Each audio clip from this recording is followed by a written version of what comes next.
Paumanhin po ninyo, Ginoong Pangulo, ngunit nakakalimutan po ng ating Senator Ping Lacson na siya po ang nagumpisa sa ngayon lang.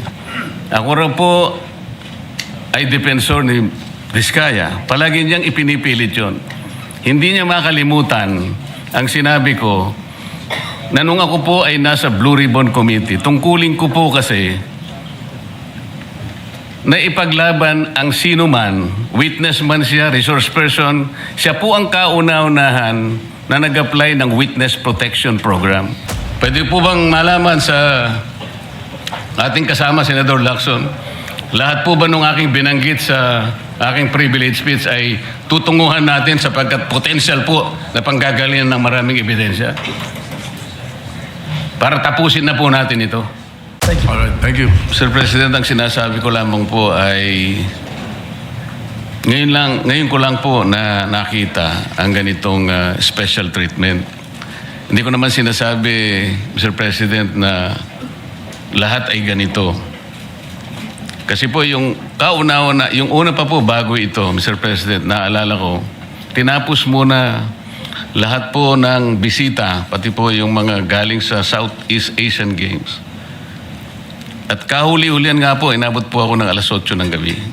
Yun lamang po. Ngunit gusto ko pong makapagtanong sana sa ating ginagalang na Senador Ping Lacson kung siya po ay papayag. My pleasure, Mr. President. Hindi ko po alam, Sir President, Your Honor, kung paano ko sana ko mag-uumpisa sapagkat hindi ako ang subject matter nung aking dineliver na privilege speech kahapon. Kaya kong sagutin at iisa-isahin sa inyo, ngunit ang nangyari, parang ad hominem ang nangyari. Sa akin po, natutukoy lahat ang inyong privilege speech ngayon, samantalang ang inaasahan ko ay sasagutin nyo yung privilege speech kahapon. Kasi kung ganun pong mangyayari, Mr. President, malilihis na naman po tayo sa inaasahan ng ating mga mamamayan. Dito lilitaw ngayon ang nauna pong mga patakarang nakita ko sapagkat kailanman hindi natin makakalimutan at huwag nating kalimutan na talaga pong nilimas po ang kabangbayan. Yun na po yung gusto nating pag-usapan dito. Kung sasagutin ko po ng isa-isa ang ibinibintang po ninyo sa akin, maliliis na naman po ang pinag-uusapan na kailangan na po ng taong bayan na malaman na po ang katotohanan. Sino po ang may pakana? Sino po ang mga mastermind sa nangyaring nakawan sa ating kabangbayan? Ito po ay hindi pangkaraniwang pagnanakawan, Ginoong Pangulo. Yun po ba ang gusto niyong mangyari, Ginoong Ping Lacson? Negative po. Sigurado hindi po yun. Bakit kayo po? po naglilis, sino pa po nagsimula nito? Nung una Bakit pong po? privilege speech ninyo, hindi ko na sinagot kasi ayoko magkagulo. Pero enough is enough. Kahapon, nanonood ako sa aking opisina, gusto kong bumaba, kaya lang malalim na ang gabi at ayoko maabala yung trabaho sa Senado. Kaya nagsabi ako sa ating Senate President at ito'y na-manifest niya kahapon, narinig ko, na I was told na sasagot ako ngayong araw na ito. Wala pong gustong maglihis sa usaping flood control. Ako nga po, very passionate po ako dyan, mulat sa pool. Wala po kayo rito. Ako po'y talaga lumalaban sa korupsyon. Pagdating sa national budget, pagdating sa lahat ng usapin, hindi nyo po matatawaran ang aking hangarin. Maituwid ang lahat ng katiwalian dito sa ating bansa dahil hindi po tayo muusad. Pero enough is enough. Patuloy po kayo sa pag-atake sa akin. Balikan nyo po, res ipsa loquitur. Andyan po lahat eh. Wala po ko inimbento. Salita nyo po lahat yan eh. Sabi nyo, iniinsulto ko kayo. Sagutin nyo po. Totoo po ba o hindi yung ating napanood sa mga video? Totoo po ba o hindi yung aking mga binanggit? Tapos na po kayo. Tapos na po. Kasi po ganito I suggest that the two gentlemen address the chair instead of addressing each other. Sorry, Mr. President. Pagpaumanhin po ninyo, Ginoong Pangulo, ngunit nakakalimutan po ng ating Senator Ping Lacson na siya po ang nagumpisa sa ngayon lang eh. Ako raw po ay defensor ni Vizcaya. Palagi niyang ipinipilit yon. Hindi niya makalimutan ang sinabi ko na nung ako po ay nasa Blue Ribbon Committee, tungkulin ko po kasi na ipaglaban ang sino man, witness man siya, resource person, siya po ang kauna-unahan na nag-apply ng Witness Protection Program. Sa aking palagay po, nung panahon na yon, ay kakailanganin namin siya sapagkat mga pangalang malalaki ang dapat na makuha natin. Hindi naman siya, ang ibig ko sabihin, si Vizcaya po ang mismong nagbigay po ng kanyang kagustuhan. Nung una po, Mr. President, ayaw ko nga maniwala sa kanya. Kaya sinabi ko sa kanya, gumawa ka ng sulat, kahit sulat kamay, para sa ganon, walang masabi ang iba na parang ako pang nag-initiate sa'yo dahil hindi kita kakilala. Kailangan malaman muna natin kung ano ang laman ng iyong testimony. At kailangan ma-determine natin kung talagang meron kang may kukontribute na mga pangalan. Kasi importante na lumitaw ang mga pangalan ng mga taong talagang utak ng pagnanakaw na ito. Yun po ang pinag-umpisahan nun eh. Dahil mabigat ang kanyang gagawin, Mr. President, nakita ko sa kanyang kagustuhan na siya sumailalim sa Witness Protection Program. Kinilala ko naman yun, Mr. President. Malalagay nga sa alanganin ng buhay niya. Yun po naman yung nakalagay sa batas eh. Bakit ngayon akusahan ako na ako pa ang nagdidepensa sa kanya? Nandun naman po sa batas eh.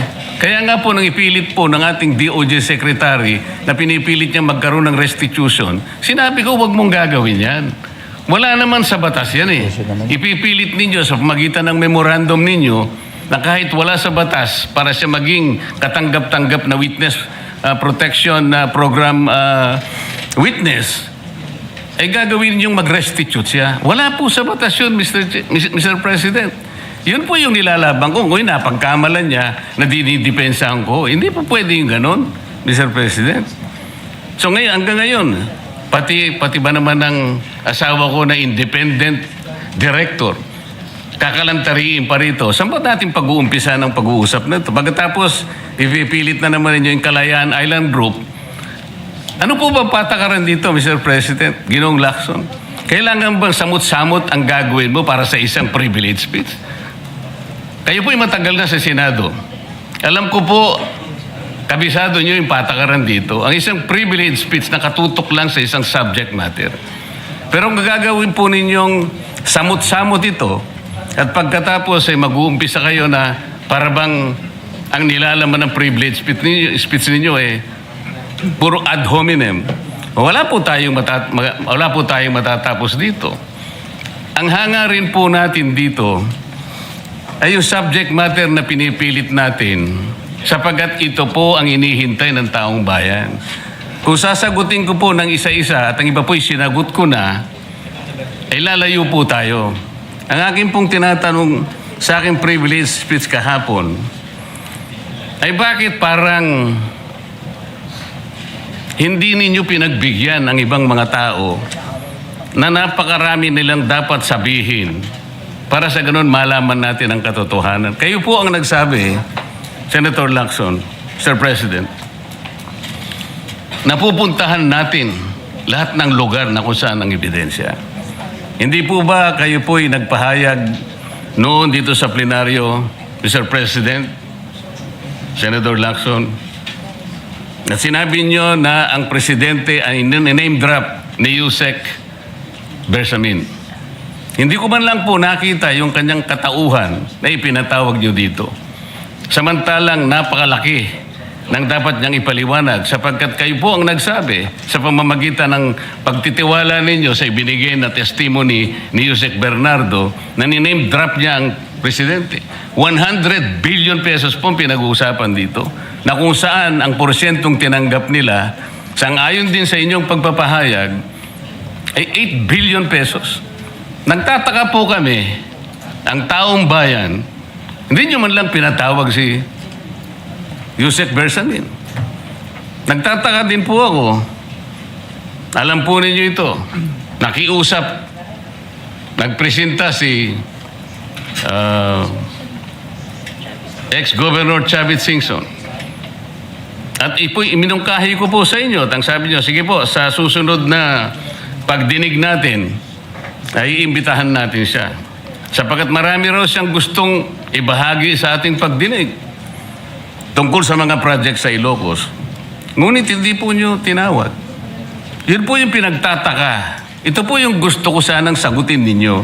Sa akin po, wala nang kwenta kahit na ako'y patutsadahan ninyo na ganito ako, ganito kami, ganyan. Hindi na po mahalaga sa akin yun eh. Ang mahalaga po, Mr. President, ang taong bayan ngayon na naghihintay ng kasagutan sa maraming katanungan nila kung magagawa pa natin na buklatin lahat ang dapat buklatin. Kilalanin kung sino dapat kilalanin. Ang gusto ko pa po sana, Mr. President, sana sagutin po ninyo, Senator Lacson. May I respond, Mr. President? May I respond, Mr. President? Yes, please, go ahead. Mr. President, Your Honor, have you read the partial committee report? Ganito po ang nangyari, Mr. No, have President. you read the partial committee report? That is my question, Mr. President. Binasa ko po, ngunit hindi ko po magawan ng paraan kung paano ko po itatrato. Kasi kahit na po ganun ang nangyari, tiningnan ko po eh. Kaya lang, sabi ko sa mga staff ko, nung mag-meeting kami, bakit ka ako wala man lang pirma ito? Ito po italiwas po sa inyong ipinahayag kahapon. Sinabi nyo rito, If I may be allowed, Mr. President. Patapusin niyo muna ako para may paliwanag ko kung bakit hindi man lang ako sumagot sa inyo dito sa ibinigay niyong material na ito. Kasi sinabi po ninyo, for one, I have it on record that his office already received a copy of the BRC Parcel Committee report as early as February 11, both hard and soft copies, but he has not signed it, even with I dissent remark. It follows that as chairman, I was first to sign before routing the same contrary to his claim that I did not. Kahapon lang po namin nakita ito, Mr. President.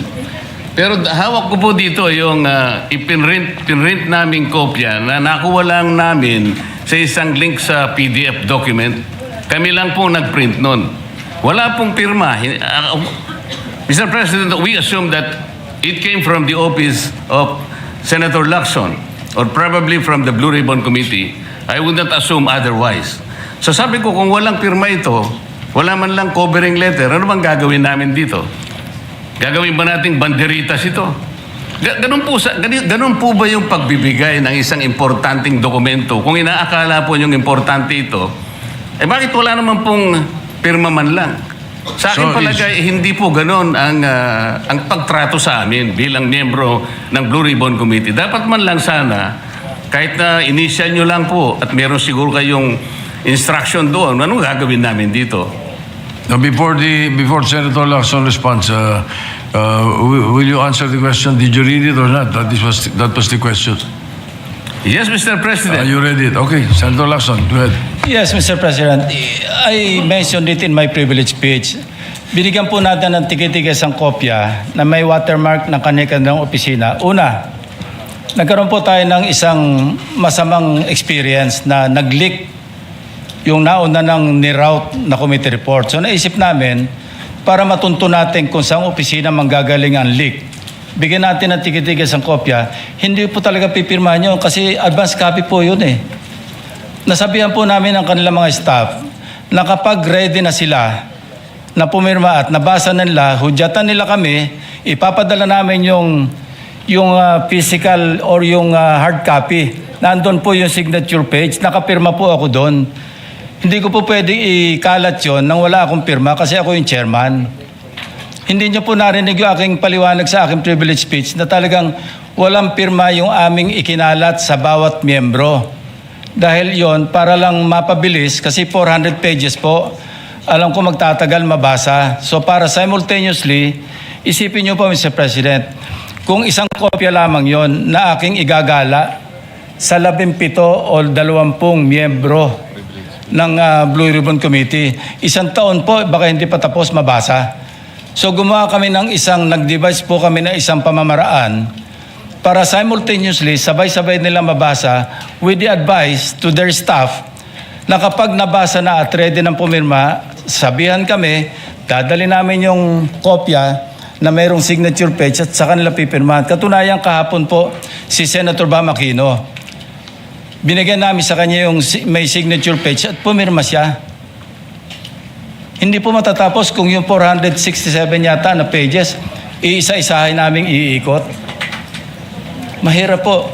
Gumawa na nga kami ng paraan para matakil na sa floor, mai-defend ko, at makabove forward tayo na tulad ng binanggit ko sa aking privilege speech, simula na tayo uli ng mga panibagong pagdinig. Ngayon, sinabi po ni Senator Marcoleta na bakit hindi inimbitahan si Undersecretary Bersamin. Kaya ko po tinanong, kung nabasa niya na yung report, kung meron po siya may ipakita sa akin doon sa committee report o doon sa TSN, doon sa minutes ng pagdinig na nabanggit ang pangalan ni Undersecretary Bersamin. Bukas na bukas din po, o bigyan natin 3-day notice rule. Tatawag po ako ng pagdinig, ipapatawag natin si Undersecretary Bersamin. Ang binabanggit niya po yung aking interpellation sa DBCC, na kung saan si Undersecretary Bernardo gumawa ng personal na sulat kay Pangulong Bongbong Marcos. At sinasabi niya doon na ito yung mga personalidad na alam niya, na naalala niya na merong allocable at kung ano-ano pa. Wala po sa Blue Ribbon Committee minutes yun. Sa labas po yan sa plenaryo, sa DBCC, sa National Budget Deliberation. So kung may papakita po sa akin ng ating kasamahan, Senator Marcoleta, na mayroong isang mention sa affidavit o sa salaysay ni Undersecretary Bernardo na binanggit si Undersecretary Bersamin, di tumawag po tayo ng pagdinig at mag-motion siya na ipatawag kung sino man ang gusto niya ipatawag. Ngayon, si Governor Chavit Singson, wala naman pong paliwanag. Ano po yung ite-testify? Konektado po ba sa issue at hand, which is the flood control projects?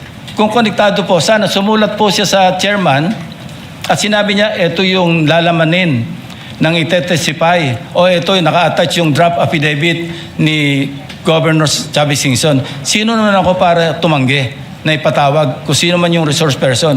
Nagpadala nga siya ng surprise witness, siya lang nakakaalam eh. Hindi ko po inawat eh. At Mr. President. Sandali po, hindi pa ako tapos. At nung hinanap kong pilit, pinagtanong ko yung mga addresses, lahat ng mga kakilala ni Gutesa. At inalam po namin sa pamamagitan ng CCTV footage, baka naman merong sumalubong o merong kasama na pwede natin matunton kung nasan si Gutesa. Ganun po kasi ang aking pagnanais na talagang get to the bottom of this issue. Pero bigla po nawala eh. Ano po magagawa ko?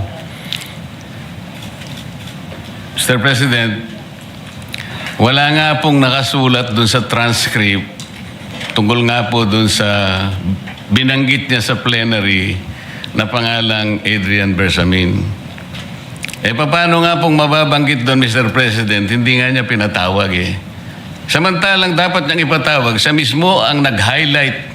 Isip-isipin po ninyo, nagawa po ni Senator Lacson na isama sa plenary debates ng ating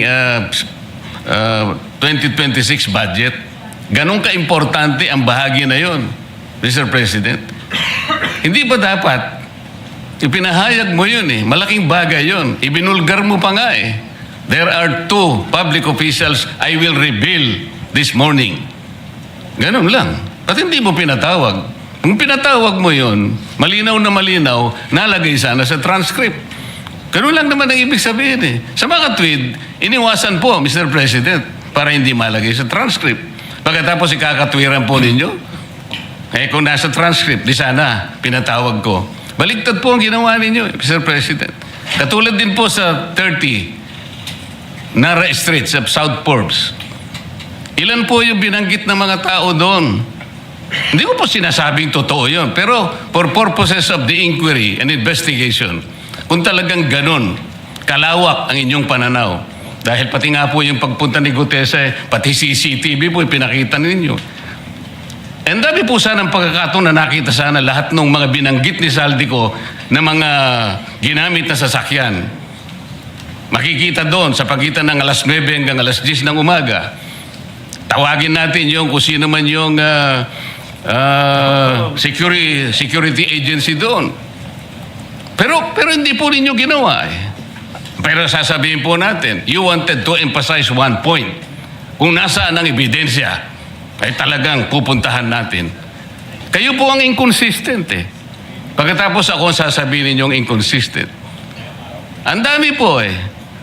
Nakiusap ako na, sabi nga natin, ang dami pong tumuturo sa pangalan ni Martin Romualdez.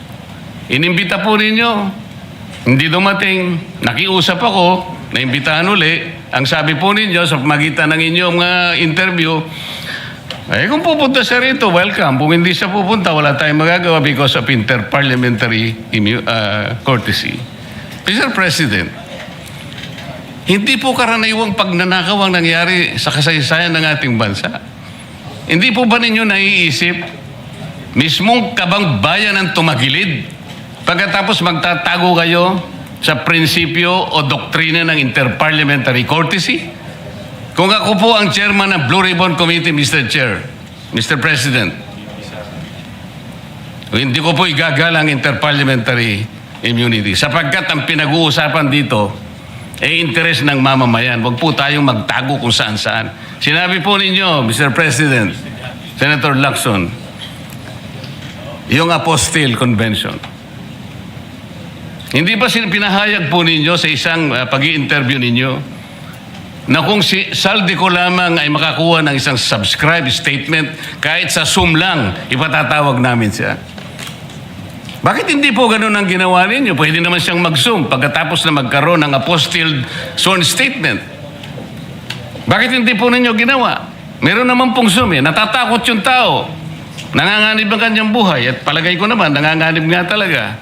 Iintay pa po ninyo na humarap sa inyo? Pwede naman ang Zoom eh. Kung talagang gusto nyong tuntunin ang lahat ng mga ebidensya na dapat nating puntahan. Ito po yung pinupunto ng aking privilege speech kahapon eh.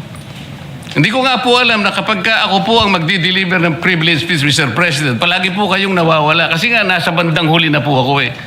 Pero kung talagang gusto nyo lamang, alam nyo naman nasa agenda po natin kung sino po ang tatayo para mag-deliver ng privilege speech eh. Ayaw ko pong isipin na sinasadya ninyo. Ngunit narinig naman po ninyo eh. Mr. President, pagkatapos isasama yung Kalayaan Island Group, ano po ba talagang pinag-uusapan natin dito? Yung kapakanan ng bayan, pinipilit po nyong pinagtatanggol ko ang China. Sa March 12 po, Mr. President, Senator Lacson, sana po may panahon kayo sapagkat ipinatawag ko sa magitan ng isang resolution at ito po ay alam na ni Senator Erwin. Pinatawag ko po ang NAMRIA, pinatawag ko po ang Philippine Coast Guard, Philippine Navy, ang DFA, pinatawag ko rin po si Justice Carpio at saka yung professor sa UP. At kung sino man po ang interesado, pero once and for all, malaman po natin dito kung sino ang sinungaling, kung sino ang makatsina, kung sino ang nagagaling-galingan at nagpapanggap na expert in international law. Sana po, Senator Lacson, nandun po kayo. Mr. President, may we hear from the chairman of the Foreign Relations Committee? Because his name was mentioned. May I just confirm if indeed he will call for a hearing and invite those people mentioned, Mr. President? With due respect. Well, as requested, if you would like to respond, Senator Erwin Tulfo. Thank you, Mr. Chair. This morning, I have received a letter from the Department of Foreign Affairs citing that they cannot attend, including NAMRIA, Mr. Chair, and we have already written to the various chiefs of staff of the members of the Committee on Foreign Affairs.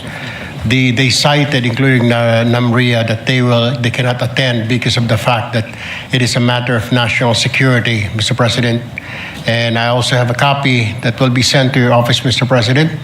The reason given by Namria, the Armed Forces of the Philippines, and the Department of Foreign Affairs, Mr. President. In other words, Mr. President, the gentleman from Pampanga and Tarlac is confirming something that is not confirmed. Mr. President, that is too much of a statement. Kausap ko pa lamang ang chairman at kaming dalawa po nagkakausap at niremind pa nga ako yung mga nakarang araw na March 12, okay ka na. So, ang sabi ko sa kanya, ito po ang dapat nating maimbitahan. Bakit naman po nagkaroon ng issue sa national security ang pagdinig tungkol sa usapin sa West Philippine Sea? Mr. President? Ito na naman po ba ay patakaran para ilihis na naman? Hindi po pag-uusapan dito kung ano-ano mang klaseng teritoryo ang pag-uusapan dito. Ang pag-uusapan lang natin ay yung masigalot na pinalalaki nila at hindi nila maintindihan na walang kamatay ang West Philippine Sea. Nakalagay po kasi sa Administrative Order number 29 dated 2012, Mr. President. 14 na taon nang nakararaan, minanduhan mismo ang Namria at ang DFA na mag-submit ng mapa at mga charts sa opisina ng United Nations General as UN Secretary General at inotify ang lahat ng international organizations katulad ng IHO. Ano po bang ibig sabihin nun, Mr. President? Alam po ba ito ni Senator Lacson, yung Administrative Order number 29? This is something between the chairman of the Foreign Relations Committee and the gentleman from Tarlac and Pampanga, Mr. President. Hindi po, tinatanong ko po kayo. No, kasi, I don't know Administrative Order number 29. hindi po ninyo alam, sasabihin ko sa inyo. I don't need to know, Mr. President. I'm not interested. Hindi po kayo interesado sa isang bagay na napaka-importante sa ating bansa? Hanggang ngayon, hindi ma-drawing ang West Philippine Sea. Hindi kayo interesado? Hindi po ko rin interesado sa sinasabi ninyo. Maring hindi po kayo sinasabi interesado sa Kasi, sinasabi ko. no, Ngunit ang sasabihin ko, interesado ang buong Pilipinas sapagkat ito, dito nakasalalay po kung sino nagsasabi ng totoo. So ayaw po ninyong malaman ang totoo, Ginoong Lacson? Kasi po, Mr. President, ang ipapalabas na naman niya, yung China, may karapatan dyan sa lugar na yan. Kaya ayoko na po marinig kasi ilang beses na po natin narinig yan, medyo masakit na sa tenga eh. Alam po Kaya ninyo, sinasabi ko po, ayoko na alam po ninyo, marinig Mr. kung President, nanggagaling sa kanya, Mr. President. si Senator Lacson po ay, ang pagkakaalam ko, isang magaling na investigador. Eh ngayon po pala yung manghuhula na. Paano po niya nahulaan? Ang sasabihin ko ay, The debate is going into motives and all of that. So, motu proprio, the presiding officer declares a session suspended.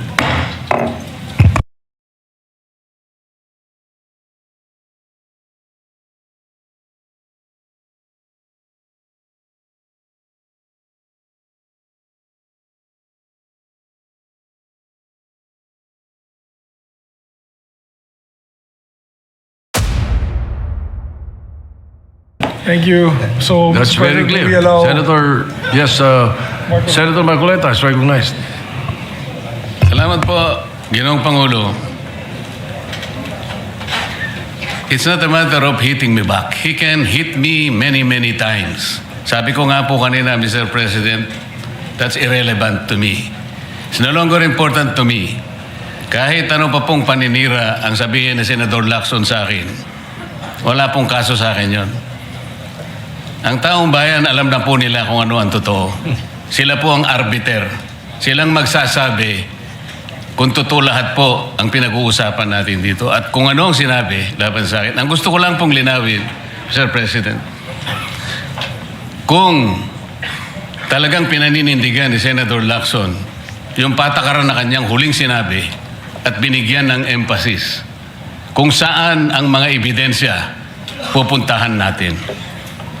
napakarami ko pong sinabi kahapon do sa aking privilege speech. Inisa-isa ko yung dapat napuntahan natin.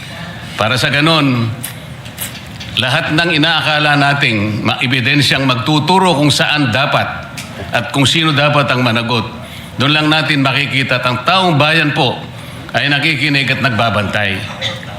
So, gusto ko pong malaman, Sir President, kung totoo po lahat ang kanyang paninindigan na pupuntahan natin ang lahat ng ebidensyang maaari nating makuhanan, pwede po bang revisyuhin niya yung aking privilege speech? Nandun po lahat, inisa-isa ko. At nagtapos nga po ako doon sa 18 ex-marine officials sa iba pa yatang mga official ng ating sandatahang lakas ang nandun. Lahat po ba nun ay pupuntahan natin? Open po ba siya, Mr. President, na puntahan natin? Alang-alang doon sa pagkuha natin ng katotohanan. At makukuha lang natin ang katotohanan kung haharap lahat ang mga taong binanggit ko sa aking privilege speech. Huwag tayong magbibigay ng teorya ng kahit ano. Ako po inananalig na kapag sila'y humarap, may kakayahan naman ang komite, Mr. President. Makita natin kung talagang nagsisinungaling o hindi. Meron po tayong patakaran. Meron tayong remedyo kapag nagsisinungaling sila. Nakukontempt natin, ikinukulong po natin ang nagsasabi ng hindi totoo. Payagan lang natin, lahat sila may karapatang magsabi, mag-contribute sa ikahahanap ng katotohanan na lahat po tayo ay merong interes. Yun lang po gusto ko malaman, Mr. President, kung si Senador Lacson po ay tapat sa kanyang paninindigan, dapat sana lahat po ng aking sinabi, hindi naman po makakasama, makakatulong po sa ating lahat para makagawa tayo ng isang ulat. Sapagkat ngayon, kagaya po ng kanyang inamin, ang tagal na po nung sinirculate na ulat na sa online, na sabi niya, isa pa lang po ang pumirma. So, pwede po bang malaman sa ating kasama, Senador Lacson, lahat po ba nung aking binanggit sa aking privilege speech ay tutunguhan natin sapagkat potential po na panggagalingan ng maraming ebidensya? Para tapusin na po natin ito.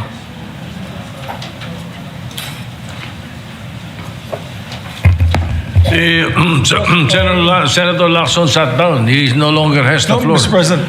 Senator, the majority leader. Yes, para wala na daw gulo, na di pa lalaking gulo, binulungan ako ni Senator Lacson. Yes daw. Kailan po kaya, Mr. President, mag-uumpisa? Ay, hindi ko na po alam yun. Kasi po, kung yes, bitin na naman po, Mr. President. Ayoko pong mabitin ng taong bayan, Mr. President. Kaya gusto ko pong malaman, kailan, anong oras, tuloy-tuloy po ba para sa ganon, ay mapayapa naman ang kalooban ng ating mga kababayan? Mr. President, may I respond? Yes, Senator Lacson. Isa lang po ang pakiusap ko, baka pwedeng pirmahan niyo muna yung partial committee report. Seryoso po ba kayo? I'm serious, Mr. President. So we can get over it, no? Because that is a partial. And move forward. Yes, that's a Partial, and then you can move forward to the next one. That is correct, Mr. President. Paano ko po Yes, but pipirmahan again, partial report, Mr. President? Ang gusto ko makumpleto muna, kaya nga po ako'y nakikiusap, puntahan po natin ang mga potential areas of evidence. Kung payag naman po kayo, umuuna kayo, tinatanong ko lang ngayon, meron na po ba tayong schedule? Sana mo po, kahit weekly lang, Mr. President, tapusin na po natin ito. I believe that the Committee on Rules should tackle that particular question because today I found out that those members, those so-called ex-military soldiers that you are mentioning and the people behind it, some members of Congress filed a case of cyber libel on them. And therefore, I think the Committee on Rules should check first whether we can call a hearing on that particular issue kung ganong merong kaso at meron ongoing case.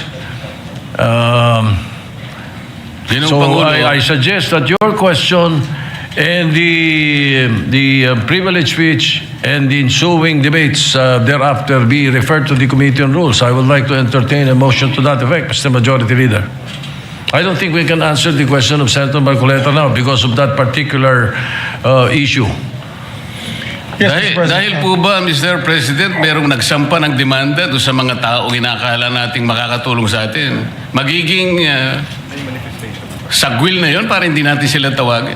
So, ibig sabihin pwede palang i-demanda na lang at ang gustong magkukusa na pumunta rito. Tapos na tayo.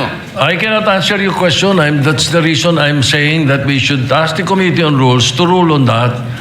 You can be right, you can be wrong. But I do not want to answer you and tell you that you are right and that we can do that. It's Kaya nga better po. that we have the Committee on Rules decide. You are a member of the Rules Committee. Why don't you take it up? That is the best thing to do. And not belabor the issue. Majority Leader. Mr. President, I'm not belaboring the issue kasi po sumagot na si Senator Lacson. May pagpayag na po. So wala na pong problema doon. Ang pinag-uusapan na lang para malinawan, schedule na lang po hinihingi ko. Yes, he has not given the schedule yet. And he might even think of checking with the Rules Committee first on whether we can do that right away or not. Salamat po, Ginoong Pangulo. Majority Leader. Thank you, Mr. President. The good Minority Floor Leader would just also want to weigh in. The Minority Leader, Senator Alan Cayetano, Mr. recognized. President, good afternoon. Sir President, obviously po, iba ang point of view ng dalawa nating kasamahan. Pareho nating ginagalang. Let me appreciate the passion of both of them to get to the bottom of the biggest scandal, at least monetarily, the biggest graft and corruption scandal to hit the country in our history. No? If you look at the amounts, it's staggering. But may I make this manifestation just to encourage all of us that there are simple ways also of finding some solutions to the problem. Ayokong maliitin po ang trabaho ni Senator Lacson. Ayokong maliitin po ang trabaho ni Senator Marcoleta. Pareho po silang nagsusumikap na malaman ng totoo pero napaka-politically charged ng ating pong environment ngayon. First, Mr. President, I'd like to mention during the budget hearing, I asked Secretary Vince Dizon a very simple question. Ba't hindi nalang utusan lahat ng DE, samahan ng COA, samahan ng barangay captain, sa listahan na hawak ng DPWH ng 2023 or 2022 pa hanggang 2025 project, kunan lang ng picture. Para kung may picture at hindi pa bayad, hindi ghost yon. Kung may picture, walang project at bayad na, ghost yon. Kung may problema, substandard o kung ano man, kita na natin sa picture. Kasi si Senator Lacson na mismo ang nagsabi din sa atin na as time goes by, umiiba yung numbers ng actual na ghost at hindi. No? Number two, Mr. President, I think many of us, and I'd like to appreciate Senator Win Gatchalian here, cautioned that when there are investigations sa graft and corruption, minsan mas malaki pa ang tama kapag ka natigil yung mga projects. I brought this up sa DPWH na pag kinancel nyo lahat ng project, baka walang kumuha niyan. But since yung top 10, nandun, instead of bantayan, insist, wag bayaran, kinancel lahat. So nakatiwangwang most, if not all. But number three, I approached Senator Win right before I asked the Majority Leader to speak.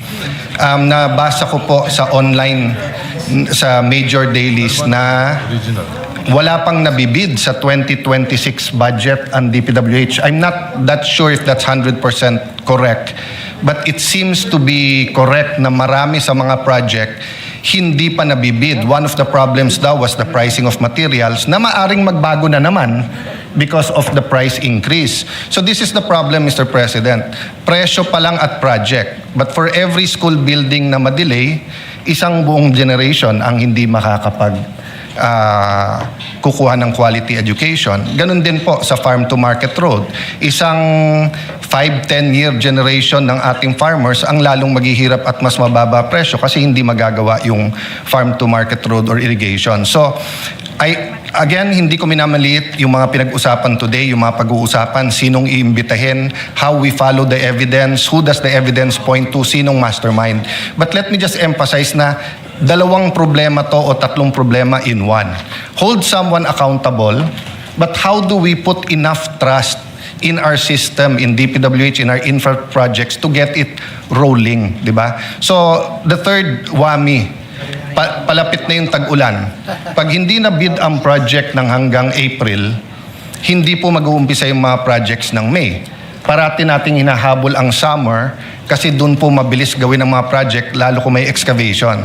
Pag ginawa natin ang projects ng June, July, maraming delay dahil nga tag-ulan.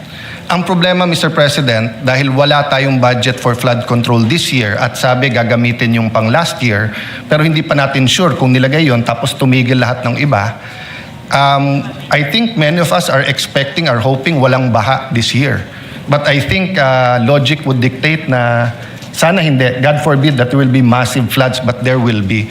So, gusto ko lang bigyan diin, Mr. President, na nagkainitan man today. We have two passionate colleagues who want to get to the truth. And part of getting to the truth is ayusin yung sistema. So, I hope that in the next few days, maybe the chairman of the Public Works Committee, maybe the chairman of yung sa Transpo, maybe the head of our finance committee, di ba, can get to the bottom of this kasi nga time is running out. Napakababa ng GDP natin for the fourth quarter. Ilan araw na lang tapos na first quarter. Tapos nangyari pa yung sa Middle East. So as we pray for the US, for Iran, for the whole Middle East, for Israel, as we pray for peace, as we pray for our OFWs, we have to act at ayusin natin ang problema sa infrastructure. So make me just emphasize that, Mr. President, na habang hindi natin natatapos tong investigasyon, ang problema, ang naging casualty din na hindi kasalanan ng kusino man dito sa kwartong ito, pero naging unintended consequence yung delay sa pagbibid at pag-aayos ng sistema. Thank you for this opportunity, Mr. President. Majority Leader. Thank you very much, Mr. President. Mr. President, I move that the privileged speech of Senator Ping Lacson, or Senate President Pro Tempore, and Senator, of course, the ensuing interpellations of Senator Marcoleta, together with the manifestation of our Minority Floor Leader, Senator Cayetano, be referred to Committee on Rules. Any objection? Hearing none, the motion is approved. Referred to the Committee on Rules. Thank you very much, Mr. President. Mr. President, move for the reference of business. Secretary will proceed with the reference of business. CR lang ako, John. Based on first reading, Senate Bill number 1943, an act regulating transportation network services, imposing authorizing fees, providing penalties for violation thereof, and for other purposes, by Senator Ejercito. Referred to the Committee on Public Services. 1944, an act establishing the solar home system financing for social housing program and providing funds therefore, by Senator Ejercito. Referred to the Committees on Urban Planning, Energy, and Finance. 1945, an act establishing a rental subsidy program for informal settler families, appropriating funds therefore, and for other purposes, by Senator Ejercito. To the Committees on Urban Planning, Social Justice, yes, One- and Finance. 1946, an act establishing the Philippine Cybersecurity Council, enhancing the national cybersecurity framework, by Senator Ejercito. Referred to the Committee on Science and Technology. 1947, an act amending Section 5 of Product Number 9367, otherwise known as the Biofuels Act of 2006, by Senator Ejercito. Referred to the Committee on Energy. 1948, an act to provide early youth suicide intervention and prevention of expansion, by Senator Ejercito. To the Committees on Youth, Health, and Finance. 1949, an act streamlining the implementation of government infrastructure projects through round-the-clock operations to promote efficiency and its effective execution, by Senator Ejercito. To the Committees on Public Works, Labor, and Finance. 1950, an act strengthening further the electric power industry, amending for the purpose Act Sections 1, 4, 5, 6, 7, 8, 9, 20, 21, 22, 23, 26, 28, 29, 30, 34, 35, 36, 37, 43, 45, 46, 47, 57, 60, 61, 62, 63, 70, and 71, Republic Act Number 9136, otherwise known as the Electric Power Industry Reform Act of 2001, by Senator Ejercito. To the Committees on Energy, Public Services, and Ways and Means. 1951, an act to modernize all public schools and state colleges and universities in the Philippines, appropriating funds therefore and for other purposes, by Senator Ejercito. To the Committees on Basic Education, Higher Education, and Finance. 1952, an act strengthening the conservation and protection of Philippine cultural heritage, amending for the purpose, President Decree number 1096, otherwise known as the National Building Code by Senator Ligarda. To the Committees on Culture and Public Works. 1953, an act providing for the mandatory appointment of culture and arts officer in all provinces, cities, and municipalities in the country, amending for the purpose, Republic number 7160 as amended, otherwise known as the Local Government Code of 1991 by Senator Ligarda. To the Committees on Local Government and Civil Service. 1954, an act institutionalizing the Presidential Merit Scholarship Program and appropriating funds report by Senator Ligarda.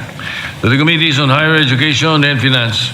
1955, an act establishing a minimum age for social media use, prescribing obligations for social media platforms, providing penalties therefore, and for other purposes by Senator Ligarda.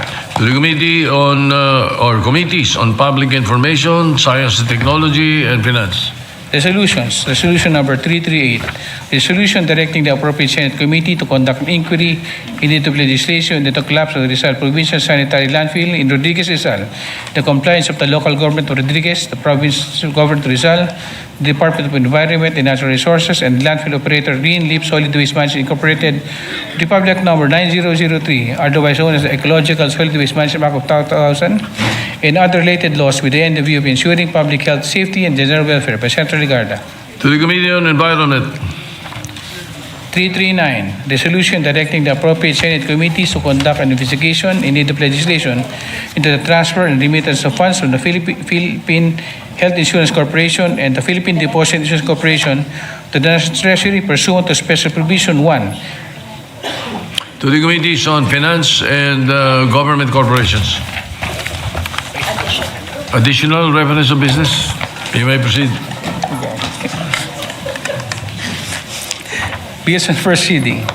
1956, an act establishing a rental housing subsidy program for informal sector families and providing funds for by Senator Villar C. Referred to Committees on Urban Planning, Social Justice, and Finance. 1957, an act penalizing the liberty to use false addresses in the offense of subpoena, providing penalties for by Senator Padilla. Referred to Committee on Justice.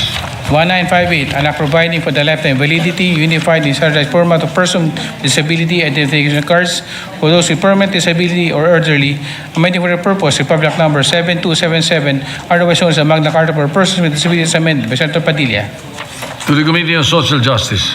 1959, an act to further strengthen Republic number 8353, otherwise known as the Anti-Rape Law of 1997, amending for the purpose Act 3815 as amended, other purpose Vice Penal Code for the purpose of Senator Padilla.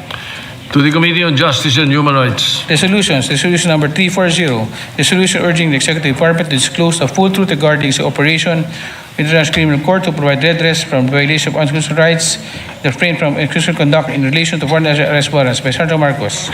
To the Committee on Foreign Relations. 341, as a resolution affirming the Philippines' commitment to promotion of peace, peaceful settlement of disputes, and international cooperation for the prevention of armed conflict by Senator Aquino. To the Committee on Rules. 342, resolution directing the appropriate Senate committee to conduct an inquiry into the legislation of the transactions, investments, and acquisitions in our financial entities of Marlica Investment Corporation by Senator Marcos. To the Committee on Banks, Government Corporations, and Finance. 343, resolution urging executive branch to establish a national contingency framework to develop and submit within 15 days a comprehensive national contingencies plan that enable the Philippines to anticipate, prepare for, respond to, and recover from major domestic and crisis to a whole of government and whole of nation approach. Senators Cayetano AP, Aquino, Cayetano P, De La Rosa, Ejercito, Escudero, Estrada, Gatchalian, Go, Monteveros, Lacson, Lapid, Legarda, Marcoleta, Marcos, Pangilinan, Padilla, Tulfo E, Tulfo R, Villanueva, Villar C, Villar M, and Zubiri. To the Committee on Rules.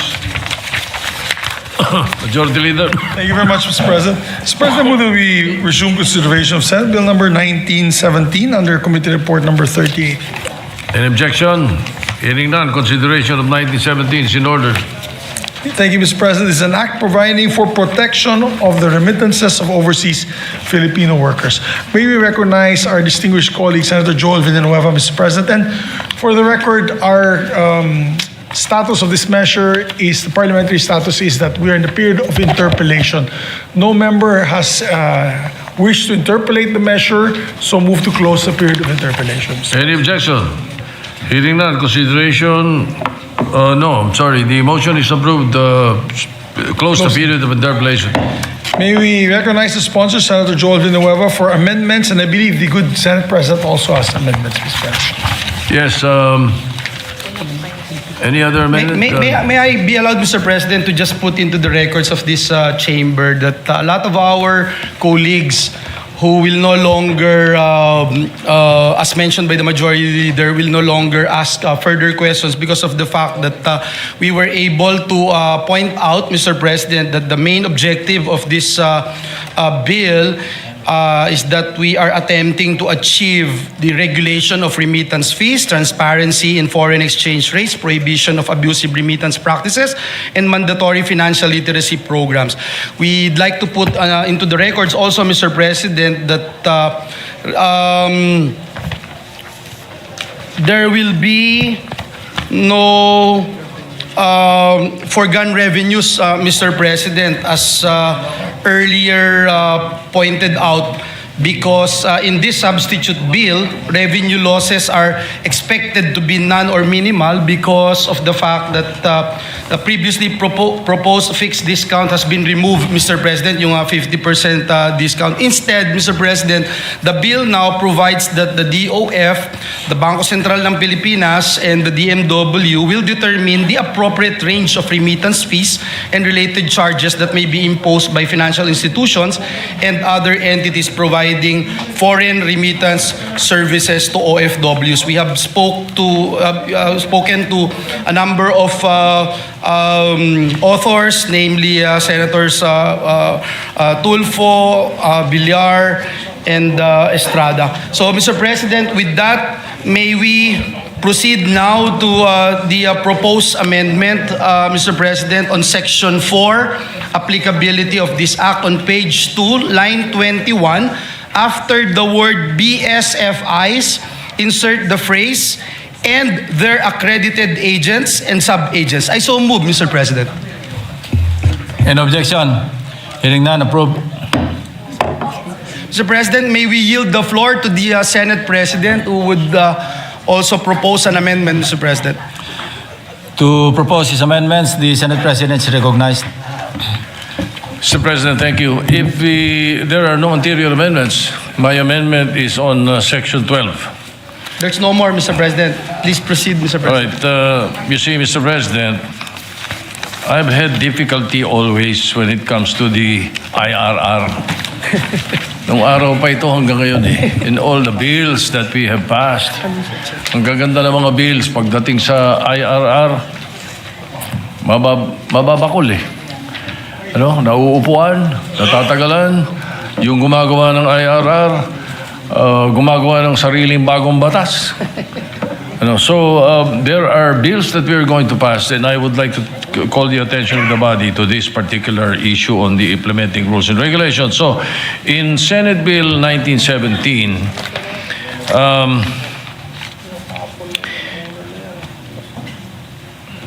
line 11, or line 10, in the implementing rules and regulations, section 12, line 10. Ang nakalagay lagi is promulgate the necessary rules and regulations for the effective implementation of this act within 90 days after its effectivity.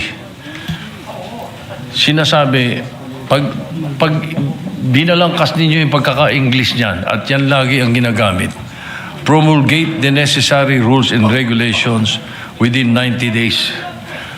Pero hindi maliwanag kailan kung matatapos at magpo-promulgate pa lang within 90 days. So my proposal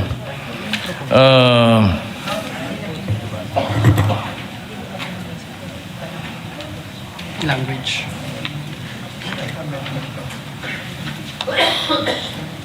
My proposal is to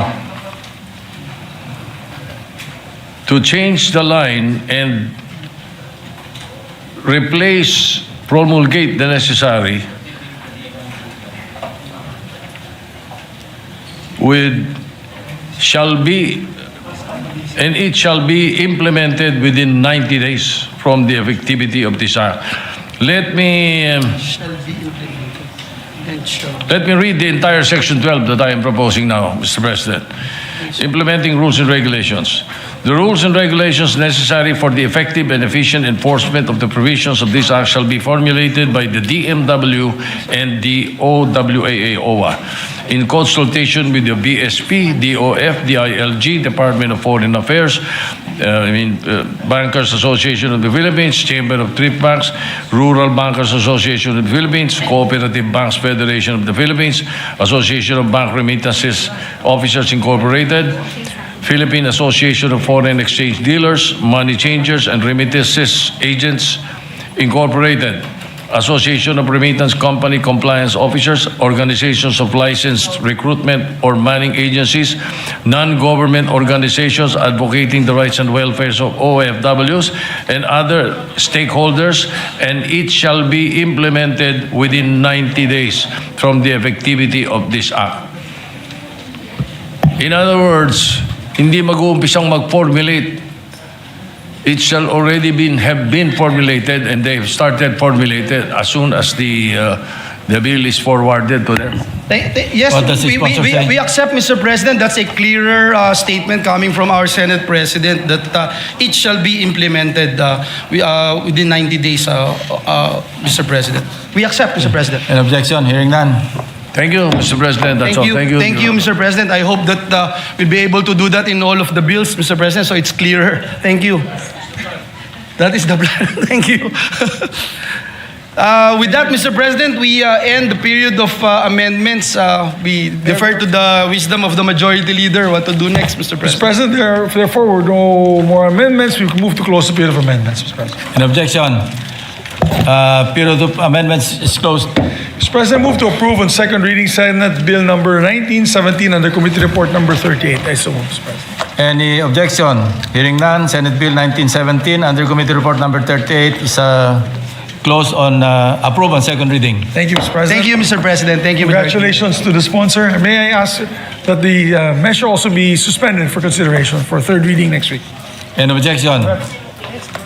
Consideration of Senate Bill 1917 under Committee Report number 38 is suspended. Thank you, Mr. President. Mr. President, may I avail, if I may, Mr. President, be given a chance to avail of the privilege hour? Any objection? Hearing none. The majority leader is recognized. Thank you. This is just a short privilege speech, Mr. President. I rise today on personal collective privilege. For the past several months, we have been engrossed in the matter of the national budget. We have dissected the flood control controversy, questioning its utilization, transparency, and accountability. And our people have been asking over and over, saan ba napupunta ang pera ng bayan? Today, I raised that same question regarding the budget that we previously allocated to the Philippine Coast Guard. And I'm talking here not only of millions, nor hundreds of millions, but billions of pesos. Let us go back to 2023.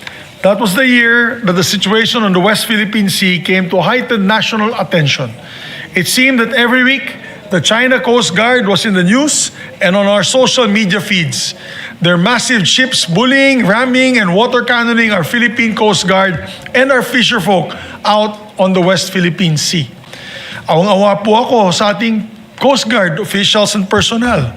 Kahit anong giting ng tapang nila at wala silang kalaban-laban sa mga nagkalalakihang barko ng China Coast Guard. So, as Senate President at that time, Mr. President, I initiated a budgetary allocation for a new 60-meter ship for our Philippine Coast Guard to be included in the 2024 General Appropriations Act. Alam po ni Senator Gatchalian po yan and may mga kasamaan po natin dito na Senate initiative po ito. This was a Senate initiative. I felt that we should put our money where our mouth was because at that time marami pong senador ay siyempre umaalma. Pero kung rhetoric lang po, kung panay galit at sigaw lamang ang gagawin natin dito, ay wala din po mangyayari. So all of our impassioned statements and speeches truly needed legislative action. Thus, we as a Senate in the 19th Congress, particularly in the first regular session, allocated 2.5 billion pesos for a new ship that would better match the vessels of the Chinese Coast Guard. Thanks to our colleagues, we collectively approved the budget in the 2024 GAA, or General Appropriations Act. To speed up the procurement of the offshore vessel, we even put up a special provision in the 2024 GAA so that the PCG can explore a different mode of acquisition. We exempted the procurement of certain Coast Guard and maritime equipment from the Government Procurement Reform Act. At that time, we had not yet amended the Government Procurement Act. So we did a special provision, Mr. President, under the GAA, which allowed government-to-government contracts or negotiated contracts with private companies.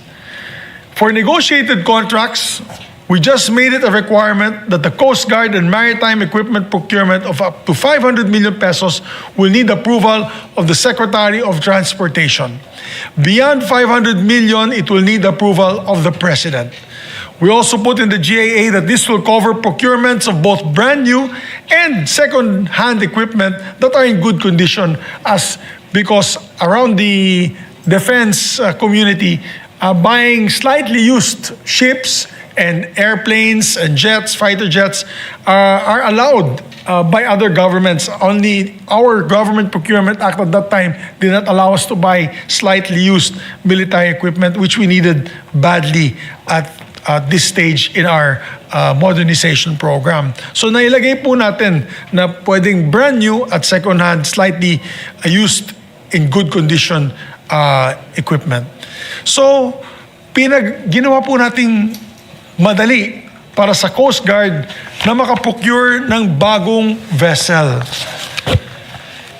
As a matter of fact, yan po ay naging isa sa pinakamahalagang meeting ng Prime Minister of Australian Prime Minister Albanese, when he came here in the Philippines, and I was still Senate President. We were having dinner in the palace when the President hosted a state dinner. He was so excited at the fact that we will be using the funds for G2G procurement, government-to-government procurement, particularly with the Austal Limited. This is an Australian defense and shipbuilding company.